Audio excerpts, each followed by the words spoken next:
Good afternoon. It's Thursday, the 4th of May, 2017, just after 1 o'clock. Welcome to UK Column News. I'm your host, Brian Gerrish. With me in the studio, Mike Robinson. And we are delighted to have David Ellis with us on live video Skype link. Of course, David is Strategic Defence Initiatives. Well, what an interesting day, because the beginning of the morning, we were waiting for the announcement. Yes. So a bit spectacular, Brian, in a sense, because what seems to have happened is that there was a directive went out at 3 o'clock in the morning to all the palace staff saying you've got to be in London for this massive announcement. And of course, the speculation went wild as to what it might be. Was somebody dying? Perhaps somebody was going to abdicate. Well, it turns out that it was that Prince Philip is going to retire from his public duties.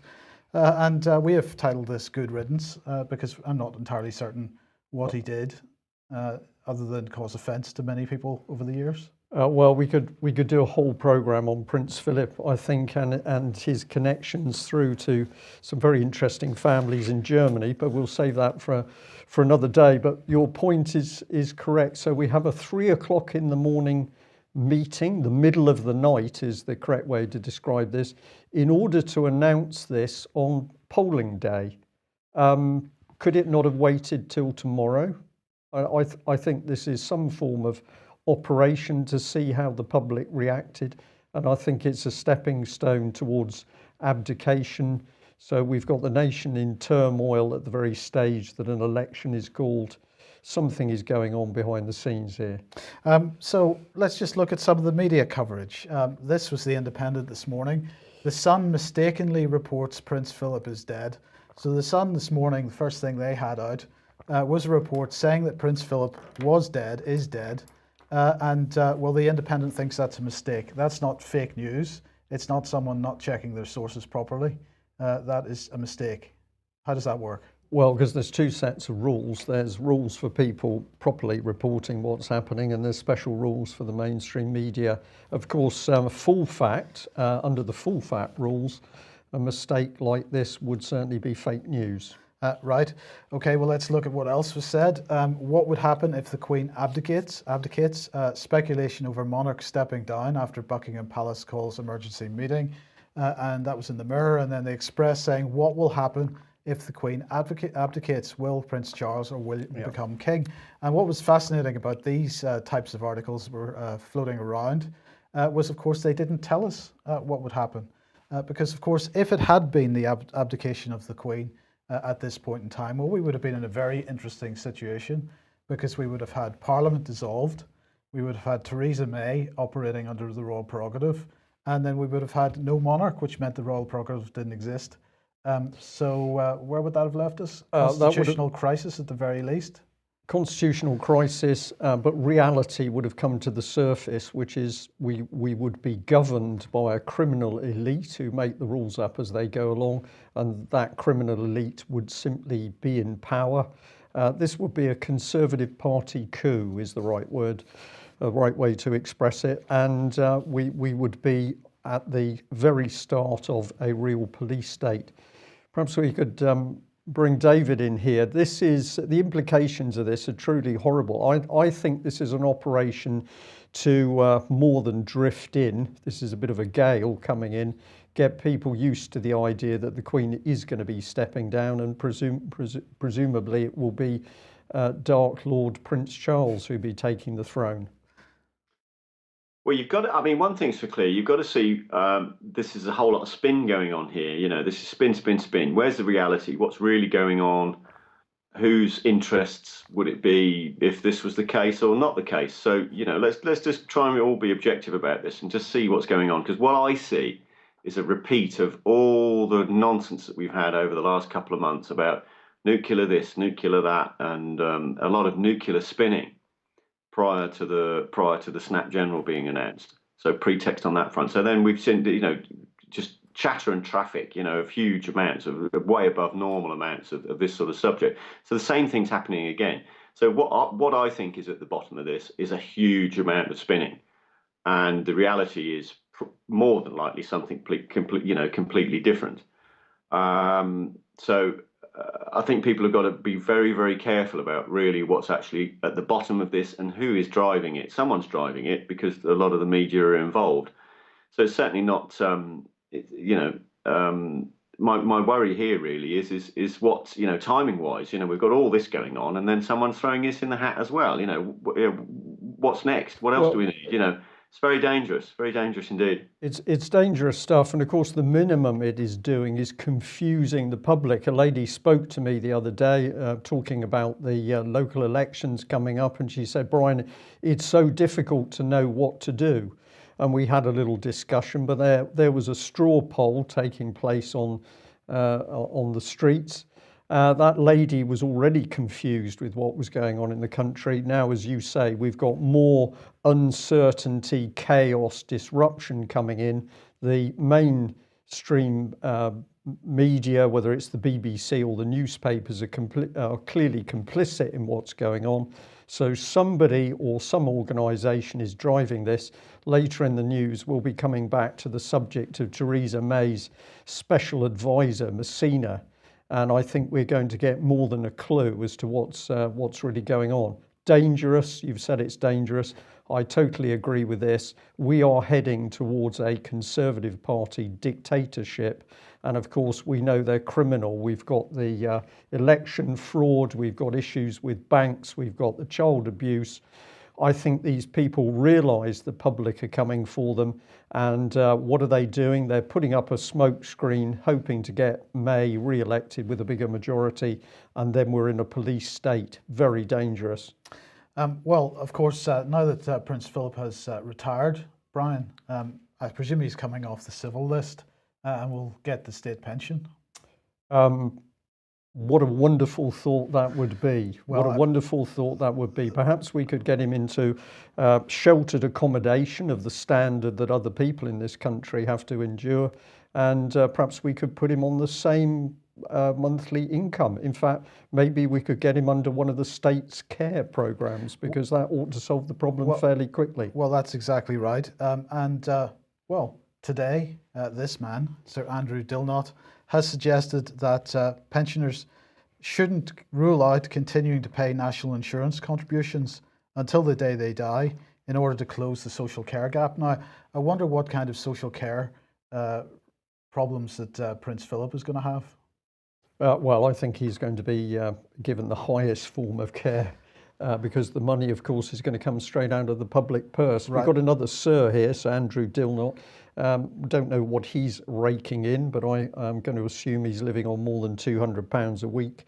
So another elitist who's saying what's going to happen for the rest. Well, that's true. He was on Radio 4's Today programme this morning. He said it's perfectly plausible that people of working age would end up paying national insurance contribution after they retire. So they'll get their £140 a week or whatever it is in state pension, and they'll have to give 20 of it back in national insurance contributions. In order to pay his attendance money in the House of Lords, presumably. Well, of course, he was running the Commission on Funding of Care and Support. So he does. This was for the coalition government in 2010. So he does know what he's talking about. He understands what the situation is. And in fairness to him, he was attempting, or he was recommending that when somebody reaches the point of the age of requiring social care, that, of course, what we're talking about for international viewers is old age care, is that contributions from individuals towards their old age care should be capped at £35,000. That's what he was aiming to achieve. This, at the time, was welcomed by the Health Secretary, who at that time was Andrew Lansley. David Cameron and Ed Miliband at the time said that they would call for cross-party talks on the issue, and of course, quick as a flash, those didn't happen. So in fairness to Andrew Dilnot, he was actually attempting to limit what people were expected to contribute to their social care, the rest to be taken up by the state. At the moment, the state can take everything that you own in order to pay for your social care if they feel the need to do so. Well, and that is exactly what is happening, because we're seeing more social services across the country moving in to take people's property in order to pay for the care. So this is being reported from right the way across the country at the moment. And in fact, we've got some very interesting interviews coming up with people who have experienced big problems both under the NHS and within the care system for elderly people. So it's perhaps good that Prince Philip is retiring, but maybe he should experience some of these problems that other people have to face. Would be good, but I think unlikely. Yes. Okay, let's move on to this one. This is Ollie Pinnock, who, professional boxer by trade, decided that he should challenge the issue of council tax and questioning whether council tax is a lawful tax in this country. So he never refused to pay. He simply said that he would withhold payment until such times as certain questions were answered, on the basis that he wanted to avoid committing any kind of offence under the law. And he, as we reported a couple of days ago, he has now been arrested. He's now been in front of magistrates, and he's been remanded in custody. We're not clear what he's been remanded in custody for. But this, and as we reported a couple of days ago, although it's still a bit vague at the moment, there is a possibility he may have been heard in front of magistrates via a video link. So that hasn't yet been confirmed, but that's certainly what was being mentioned when we first heard about this. Now, the key point here is remand. When somebody is placed on remand, this is normally, Brian, for serious offences, murder, offences where somebody is likely to abscond, perhaps. I'm not quite clear why somebody who is at worst avoiding paying council tax, why that would be considered a remand offence. Well, I think what we're starting to see happen, Mike, is that the state is beginning to realise that people are waking up to the sheer fraud of council tax. So they feel that the best way to fend off people asking the right question is fear. And what better way to induce fear than if you dare to challenge your council tax, then the police are going to hold you in cells and you're going to be treated differently from other people who are accused of crimes. Now, many people have been contacting the detention suite that he's been held at, and I can't remember the police station. Do you remember the? Well, we know it's Essex. Yeah. And of course, not many people getting much of a response, because the usual is that they don't want to give they don't want to give out any information about people that are held in any kind of custody.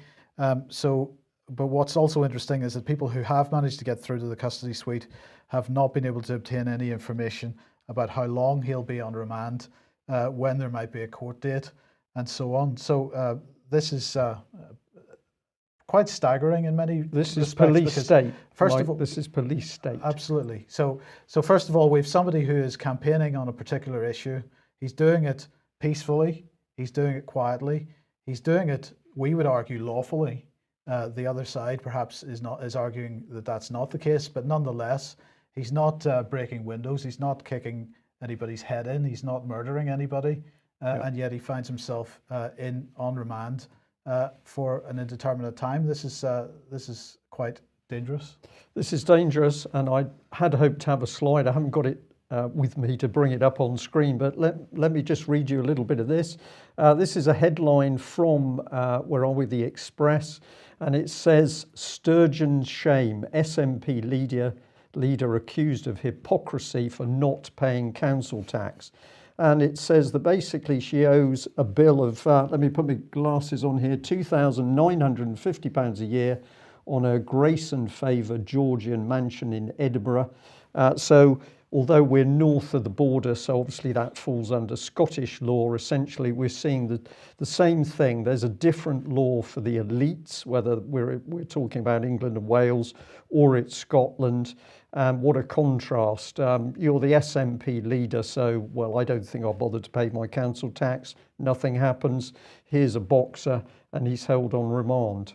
If anybody wants to keep tabs on this case, the Facebook group is Practical Lawful Dissent, if you want to have a search for that and keep up with what's going on. Okay, well, let's move on to the subject of it's electioneering and its defence. This is the most offensive article I have ever seen well, I'll say from my local paper, the Herald, because it turns out that Theresa May popped up in Plymouth yesterday. Now, remember, what's been said in national media is that whether she's been in Cornwall or Bristol, the public kept away from Theresa May, not allowed to speak to her, not allowed to heckle. Reporters kept away from the main melee of all the Conservative hype around her. She turns up in Plymouth. Now, Plymouth is a key military town, a big dockyard, and the picture on the left is the one that caught my attention, because this is Johnny Mercer, Conservative MP, has taken Theresa May to meet some Royal Marines at home, and I just thought, this is unbelievable cynicism. I tweeted this out a few days ago. I said, at Conservatives cynically time the release of Al Blackman, Royal Marine, for election political advantage. In the background, Theresa May still cutting the Royal Marines and the British military. So they let him out. They knew this election was coming up, Mike. They let Al Blackman out. They had to let Al Blackman out, because if they didn't let him out, there was no way that Theresa May and what is he? A soap advert MP, Johnny Mercer, I can't remember what the soap was. This is unbelievable, cynical hypocrisy by Theresa May and the Conservatives. Gary Streeter, Oliver Colville, Johnny Mercer should be utterly ashamed of themselves. This is electioneering. We haven't seen this scale of stuff before. And if I sound motivated, I am. Obviously, Al Blackman spent 3.5 years as a political prisoner of the Conservatives. David, I better hand over to you. This is just outrageous. Completely. So cynical, isn't it, on so many different levels, that they go and, that they have a totally stage managed event there, with going to see some of them bootnecks, considering what that corps is going through and what it's been through, with the dearest of its blood, and this nonsense of the guys being taken political prisoner. Now, they caved in with the Al Blackman thing, clearly, because the pressure was so great. Now, the key thing here is, of course, is going to Plymouth and to that region, is that this is awfully interesting stuff from Mrs. May and her group and her regime, is that the decision was made, or a decision was made quite some time ago, that the entirety of all the Royal Navy would be withdrawn from Devon and Cornwall. So are we now seeing that decision is going to be rescinded, or is there going to be some other kind of plan or policy?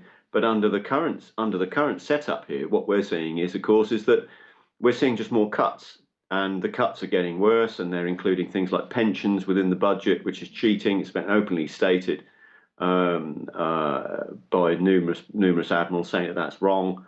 So, what the reality here is, of course, is that they daren't really talk about what's actually going on in defence, because it would cost Theresa May the general election. Because what's happening is that we're continuing along the EU military unification pathway, but they just daren't talk about it. They can't talk about it because the public whiplash would be immense, utterly immense, to know that Brexit wasn't Brexit for the armed services. Brexit's only for some sort of charade that she's cooked up for the rest of us, but actually the heart of our nation is being left in the EU. So what kind of a deal is that? David, let's pick up on that point that the Conservative MPs daren't talk about this subject. We'll just bring this slide on. This is from a few weeks ago when I asked my local MP, Gary Streeter, about front page articles in the Times and the Telegraph pointing out the perilous state of the British Armed Forces. And what was his response? It was to attack me personally.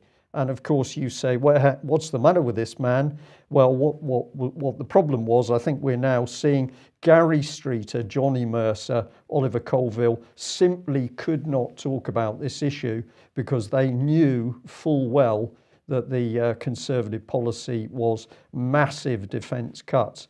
And of course you've raised the issue of what the impact is of those cuts on procurement and pressure on defence industry in UK. Well, let's move on to Rolls-Royce then, and well, KPMG actually, because Rolls-Royce did a deal, as we know, several months ago now, following serious fraud office investigation into bribery charges. They agreed to pay £671 million in penalties. And of course, this was to do with paying, well, giving a luxury car and also £1 million worth of cash donations, shall we call them, to middlemen to ensure orders in Indonesia, Russia, China, Thailand, India, and Nigeria. And of course, that came under what was called a deferred prosecution agreement, where basically they agreed to pay this fine and any prosecution was dropped. And of course, if they'd been convicted under that prosecution, they may have been excluded from international competition for public contracts and so on. So what's happening is that the Financial Reporting Council, which, as they describe themselves, the UK's independent regulator responsible for promoting high quality corporate governance and reporting to foster investment. And they've begun an investigation into KPMG Audit PLC, and that's in relation to the audit and the financial statements of Rolls-Royce Group PLC for the year ending 31st of December 2010, and also for Rolls-Royce Holdings PLC for the years ending 31st of December 2011 to 2013. And what they intend to do is they're going to have an initial case examination. They're going to investigate. There's going to be a decision by their executive council about whether to issue a decision notice. And then there may be a referral to their enforcement committee and then to a tribunal. So this is not going to be a short-term process, but it's interesting that it's taking place nonetheless. KPMG said it's important that regulators acting in the public interest to review high-profile issues. We will cooperate fully with their investigation and so on. So any thoughts? Well, I think that this is ideal material to speed up the collapse of the key defence industry companies in UK, because we've got Rolls-Royce and we've got British Aerospace, we've got Trump, who said that he's going to be pouring billions more dollars into the American defence industry. And I think, David, we need to come back to you here, because you predicted that what we're going to see is the Americans wiping out what remains of the British defence industry. The Europeans will take the rest, and then we're left with Britain simply hollowed out. We can't produce cars, boats, or ships. We can't hardly produce steel. We haven't got a defence industry. Well, we haven't got much at all, have we? Let's be frank. You know, we're left with a mere shadow of what we used to have 50, 60 years ago. So, you know, this policy that's been adopted by these rather naive party representatives all these years. I'm not going to call them MPs, party representatives. You know, just not seeing the wood for the trees. But what's going to happen clearly here at the moment we get through this, you know, this damn general election, is that Trump is going to generate a huge amount of money, or is going to request a huge amount of money is generated from the Fed, and increase his defence spending substantially. So as we're seeing calls for increased defence spending in the EU zone, we're also seeing that in the US. So what will happen is that some of that money is going to stick somewhere, and I've said this many times, it'll stick somewhere. I mean, it could be Lockheed for the sake of argument with you, but it could be Northrop Grumman, whatever, you know, something of that nature, and it's going to stick in there. And what's going to happen is that BAE and also Rolls-Royce, because the two sort of go hand in glove, are going to get bought up, and they're going to get bought up with the money that Trump has just initiated. He's just, you know, manufactured the money via the Fed. So there's hundreds and hundreds of billions of dollars are going to be generated. So it's simply not fair to say the Americans are going to take BAE or Rolls-Royce. You know, there's a faction that are going to take control of it. It might not necessarily be Americans, but there's certainly there's a money is not really, it doesn't recognise countries and religion and so forth. It just is what it is. But this is the likelihood of what's going to happen with all that money, because BAE and Rolls are currently really cheap because they don't have a lot on their order books, because of this unification process that we've been going through for decades in the UK without anybody talking about it. And it's known as defence cuts, but it's not. It's a unification process of the military where they wanted to blend the policy, blend the budgets, and blend everything so that there would be single point purchase control from Brussels for capital budgets, procurement budgets. So they want procurement control. So they want control of the industries as well. So it all goes hand in glove. It's one. It's going to be one big thing. It's going to be a big conglomerate. It's not. I'm finding myself sort of laughing, but it isn't a laughing matter because what it means for this country is really we're just sort of teetering on the cusp at this point in this general election of whether we continue to be a country or not.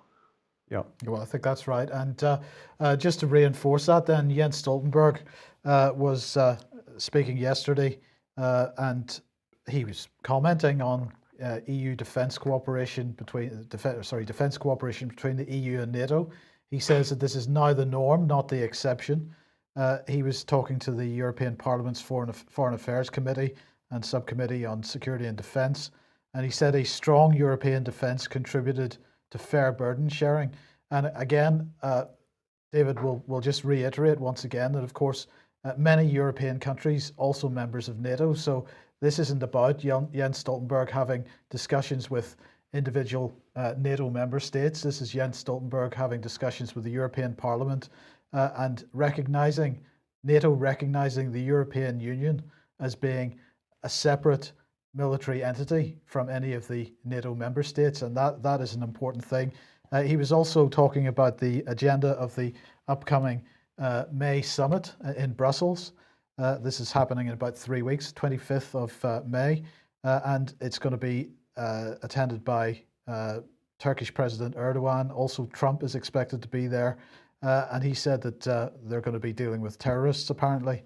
The importance of transatlantic relations as well as burden sharing would be the main topics on the agenda, and he said that the summit would be hosting Donald Trump for the first time, and again, we've mentioned this many times now since the 2015 conference of the European Defence Agency.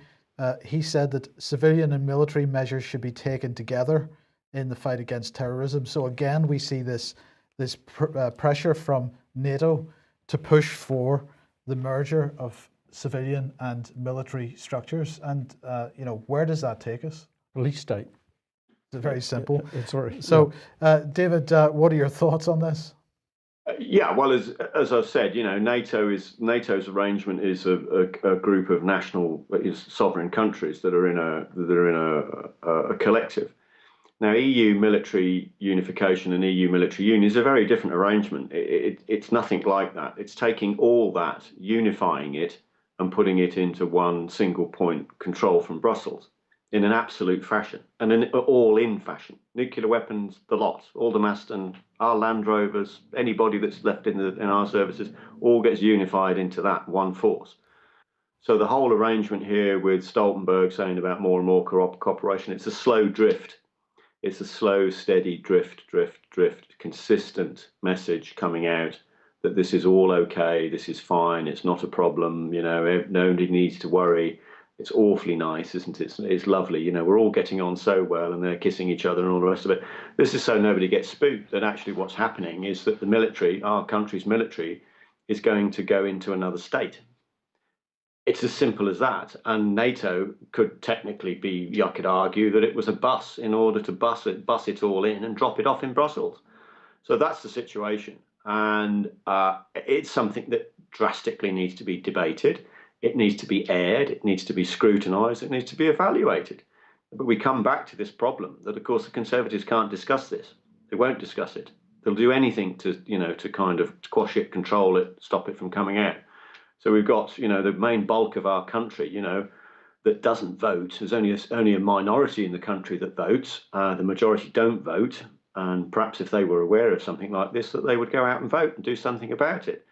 But under the current system and the election campaign that we've got, which has been triggered by, obviously there's a lot of topography going on. We've got this principal issue. We've got the scandal with the banking and the money laundering that the Tories are accused of. And we've also got the election fraud that the Tories are accused of. And clearly what's happened here is that the party control, let's differentiate that between Mrs. May, she's just an actress. The party control at CCHQ saw a lead in the polls that was sufficient enough to think that they could carry a general election on the lead that they'd got. Now, they only want their vote to get out, nothing more. They don't want the rest of the population to be aware of all this, and they certainly don't want the rest of the population to go out and vote. So they're only looking at targeting their existing voters. So their system for doing that is incredibly efficient. It is very, very efficient. And they know damn well that under the current polls, if they get their vote out, they will win. And they're not interested really in anything that deviates from that narrative or that debate. So the main body of the Conservatives that think that they're doing the right thing and voting for this need to really, really sit back and have a look, and all the rest of it. The Brexit isn't Brexit. Our military is being left in. Another 5 years of Conservative regime, there won't be an NHS. The police will probably be privatised, or well and truly on the way of being privatised by that stage. And this country will be a very, very different country. And I've had a great deal of debate with local Labour voters saying that they didn't have a lot of confidence in Corbyn, and because they wanted Brexit, we're predominantly in a Brexit region here, that they would vote for May. But once we'd sort of discussed it all and we got through the stall thing, they then realised that, of course, that May isn't Brexiting. It's a complete charade. So what's got to happen here tactically is that the main body of our society has to vote somewhere else. It cannot. The UKIP vote has got to remain solid. They've got to get out and get working, otherwise nothing will happen. The Labour vote has got to really, really go for it. Otherwise, we're going to have more of the same. And, it's not in this country's interest to allow these people to carry on in the vein that they're carrying on in. Well, David, we have been talking about this issue for months and months now, and I'm going to again put this up because this section on the UK Column website on EU military EU military unification gives people a lot of information which they can take to the hustings, they can take out onto the streets and distribute if they wish, and that's what it's there for. It's not for entertainment for people to read. Please print it out and distribute it far and wide, and perhaps we can have some impact on this general election if people just distributed the timeline that we have on there, for example. Absolutely. Just get out there, get amongst them. Don't be hung up on whether someone's a Tory, a Labour, a Liberal, or a UKIP or whatever. Just get out and talk to as many people as you can, because if we can just work through this problem, let's just work the problem, not get hung up on party politics. We've just got to stop what's currently happening under May's regime. It's as simple as that. It has to be stopped, because if there isn't a halt, we won't have the scrutiny. There won't be a chance for a Labour MP to scrutinise this. It'll be done. There won't be a chance for a Liberal MP to scrutinise it, or a UKIP member or anybody else, or even, and this is the key thing, even a Tory MP that might be minded to. That's the thing. I mean, I vox pop these people, and they don't want it, but they don't know about it. They haven't been told. It's like, this is like the Pandora's box. And if the Pandora's box is opened, it's going to blow up and poison Theresa May's cabinet. Well and truly. And that's what we've got to do, of course, is get the truth out amongst these people. Eye on the clock here, I think. Yes. Okay. So let's move on. Syria, the Astana talks have been taking place over the last day or so, and they TASS here reporting that Russia, Iran, Turkey have reached consensus on these so-called de-escalation zones, safe zones, and of course, this is the first time that the US had sent any representation in this case. This meeting is now concluded, and they've decided that the de-escalation zones are the right way to go. They said the countries acting as guarantors for the Syrian ceasefire have reached a consensus on some memorandum provisions. The work on the document is nearing completion, and they said that the next summit will take place in a month's time in early June. In the meantime, of course, much to the disgust of many in the Western media and so on, Putin and Trump seem to be continuing to talk on a fairly, certainly much more regularly than some would like. So they've now had their third contact, their third telephone call a couple of days ago, and of course that's what resulted in the US representation at the Astana talks. So that continues to go on. In the meantime, Trump, his threats to break up banks in the US under some 21st century Glass-Steagall legislation. The headline here saying Trump's threats to break up banks aren't scaring Wall Street yet. I would disagree with that if you look at some of the rhetoric that's been in the financial press, both in the US and in the UK. And so this is a slight misrepresentation of what's going on. But this story on Trump amused me somewhat. This is Newsweek. Right-wing media critics slam BuzzFeed over Trump assassination joke. How do you make a joke about somebody being assassinated? Well, I don't know. That's not our sort of policy to do that. No. And I think it shows something, doesn't it, about whoever's produced that report? Well, there was two things about this Newsweek headline. It was that almost telling people that it should be a joke to talk about Trump's assassination, but also it fascinated me that on this article and also on the other article on this subject of Trump's assassination on the Newsweek website, they have a headline and then they have a video clip underneath it, which is completely separate from the main body of the article. So I'm not clear what they're trying to do here, Brian. They seem to be trying to take people's minds in two different directions at the same time. Well, Mike, David Ellis has just mentioned this, or a little bit earlier, because he was talking about the control around the Tory party. In a few minutes, we're going to have a look behind the scenes again at Theresa May's outfit. And these, I'll call them the boys that Theresa's brought in from America. What is their speciality? Media manipulation, working of social media in order to skew elections, in order to win elections for people who should never win power because they're too dangerous. But a couple of minutes and we'll take the top of it. Yeah, but I mean, Theresa seems to be a little bit confused here because Brussels is meddling in our election, she says. I wasn't sure whether she meant Russia because Brussels and Russia, they do share some letters, and at least 4 letters that are similar, so maybe she just got confused. But here's France 24's coverage of it. British PM says Brexit threats time to affect elections. So we're going to call this "It's Not the Russians" for once. So she said that in the last few days we've seen just how tough the Brexit talks are likely to be, as she continues to pretend that they are taking place. The European Commission's negotiating stance is hardened, she said. Threats against Britain have been issued by European politicians and officials. All of these acts have been deliberately timed to affect the result of the general election that will take place on June the 8th, she said. So I just thought we would compare that with what Hillary Clinton said yesterday, because she, of course, was talking about her failure to be elected as president. And she said, I was on the way to winning until a combination of FBI heads Jim Comey's letter and the Russian WikiLeaks raised doubts in the minds of people who were inclined to vote for me and got scared off. So she is complaining that during the election, people were posting stuff into the media which affected the result. Theresa May seems to have got onto the same bandwagon over Brexit. Is she already setting us up for failing? Or does she know that there's going to be a comeback? What does she know? Perhaps she's going to come back in the running.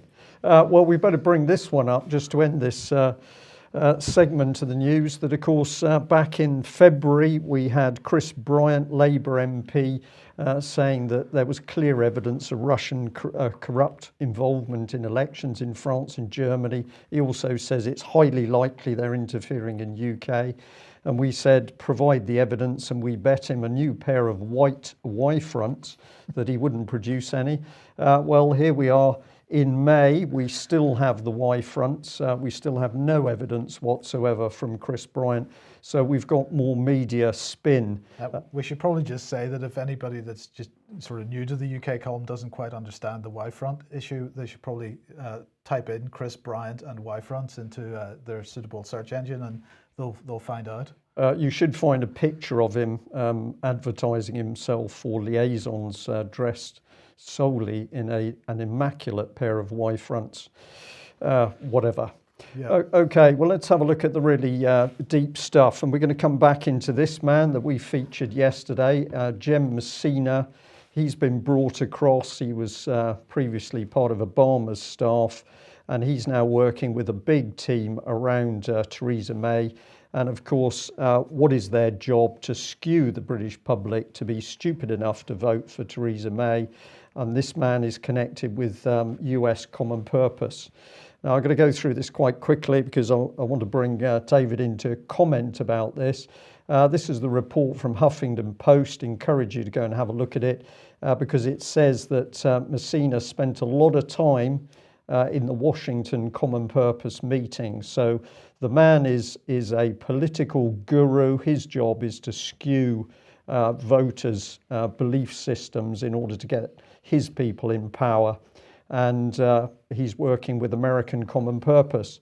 Now, the key thing is American Common Purpose the same as the British Common Purpose? We think it is, because if you look back, the Common Purpose agenda comes out of America, and it was Julia Middleton from Common Purpose, UK Common Purpose, who said so. She had been in America.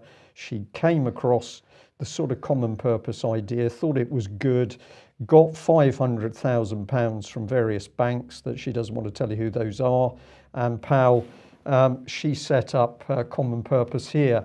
Now, this is a quote from Julia. She said at the end of September 2008 in the US, "I don't think I met anyone who did not use the word authentic. Authentic was coupled with loads of words, authentic leaders, authentic brands." Now, she just gets really big on authentic here. What I'm interested in is that in September 2008, Julia Middleton was clearly walking the corridors of power in the States. And let's remember what this organization says it's about. It's about taking control of people in the space between the public and the government, getting into that space, getting Common Purpose trained people into that space, where of course they can drive agendas. But she says we have no other agenda. There is no underlying social, political or economic master plan, and we guard our independence keenly. Now, you were showing yesterday, Mike, that Common Purpose was using the ambassador's residence, where was it? Can you remind me? Qatar. In Qatar, in order to start spreading the Common Purpose agenda there. So the rhetoric from Julia Middleton and the reality of what they're doing on the ground is very plain. Let's bring in this one. So this is back in 2007, and she said, "I know that in Downing Street, they're always wondering whether people have sufficient guile to be brought into a coalition the government is building." Now, this is the Conservative Lib Dem coalition, so she knew it was going to happen, and they wanted people with guile. That word to me means collaborators, people being devious. So let's have a look at how this looks around the Washington project.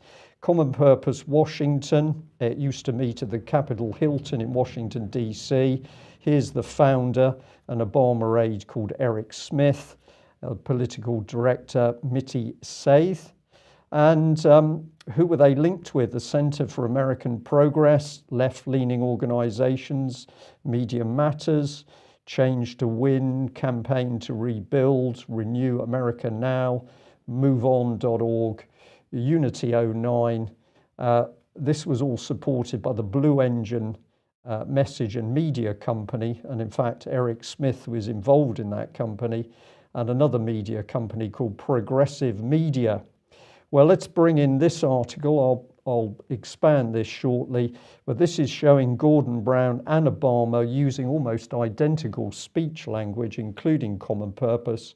And then, hey presto, we have Jim Messina, who has been Common Purpose at the heart of the Obama administration, now working directly alongside Theresa May's election outfit. But Obama left-leaning, Theresa May supposedly conservative. How does that work? I don't believe Theresa May is conservative at all. What she is more of Cameron's communitarian political agenda, and this, of course, is where big society comes from.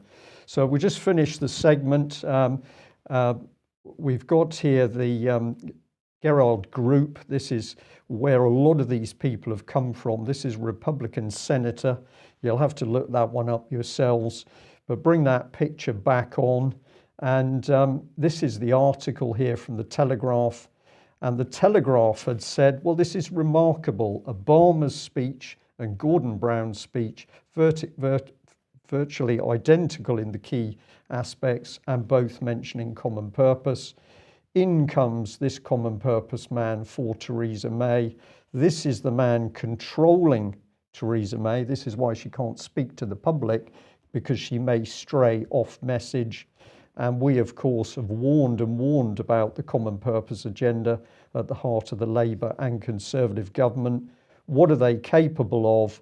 Well, this is the documentation that showed basically the Cabinet Office was prepared to change the minutes of meetings in order to hide the fact that Common Purpose was being offered big contracts. So this is the power of Common Purpose, not only at the heart of the Labour government, but David, we're now seeing it not alongside Theresa May. This is controlling her. It is completely controlling her. It's almost like she's a puppet, a facade, and it's nothing like what we. I mean, the analogies that they try and make about her is that it's Maggie Thatcher. It's nothing like that at all. Maggie Thatcher was recruited by Airey Neave and Ian Gow in order to combat the Heath problem, and I think all those people would be turning in their graves at this. They really would.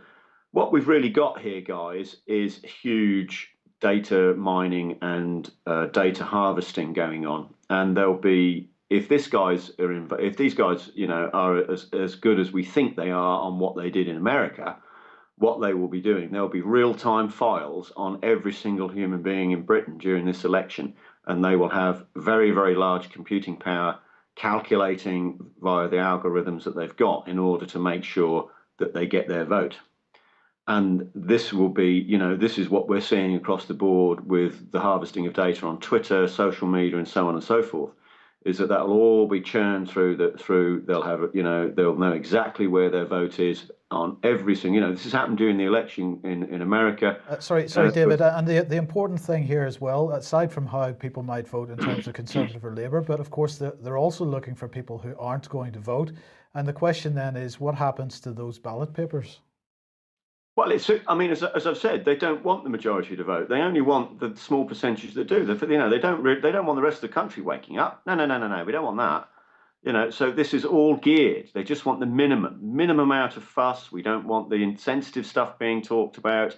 We just want to keep it very, very calm, very, very quiet. We just want our minimum Tory vote to go out and vote, and they will tune the campaign daily, hourly, by each second, by all the data that's being churned through on what everybody is doing constantly, that they'll know the following day what they've got to do or not do. This was done during the American campaign. They had 256 real-time live files on every single person in America to know what to do.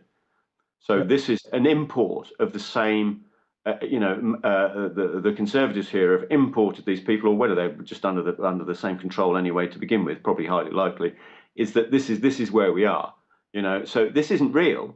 This is something else. This is an NGO, a non-elected NGO group that is circumventing parliamentary scrutiny and parliamentary process on all levels, David, in order to win the election. David, that is absolutely the point, that we've now got a complete breakdown of government in Britain. We have a cabal running it via profit, buying in companies to do this. And we also know that they're heavily targeting military veterans. We've seen the cynical ploy over Al Blackman, but it's also becoming apparent that agencies are targeting veterans. Clearly, they're very, very frightened as to what retired military people would do if they knew what was really going on. Just as we end the news, just give us a general comment on that, if you will. Well, there's very important reason for that. Anybody that's been through any kind of training, I mean, you could be an engineer, but particularly anybody military-wise, what will tend to happen is that they're very good at working out problems. And if you present them with something, they'll sit and think through, what's happening, what's going on. They'll try and analyze it, and they'll work through a problem. And even when you challenge their reality, and their reality becomes completely busted and the actual problem becomes apparent, what tends to happen with military, particularly vets, is that they don't stall. They will carry on. Now, in most instances, somebody that hasn't gone through that won't have the mental capability to carry on the fight. And that's why the veterans are key to all this, because if they knew en masse what was going on in the country and under the government with the military, there would be a huge backlash.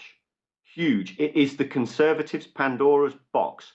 All you literally have to do is to get in these people's faces mention the magic words that we're talking about EU military union, EU military unification process, open the Pandora's box in front of these Tory MPs and just watch it happen. They just won't be able to sustain this at the general election if it's aired properly. Amongst that and the NHS, there's enough ammo here for everyone to sort of come on board, and have a damn good go at this. Okay, David, thank you very much. Excellent summary. What amazing events are starting to unfold in UK. And I'll just end on the note that we know a small number of people say, well, we find the UK column very difficult to watch because the news is so depressing. Well, our response to that is we are reporting the real news.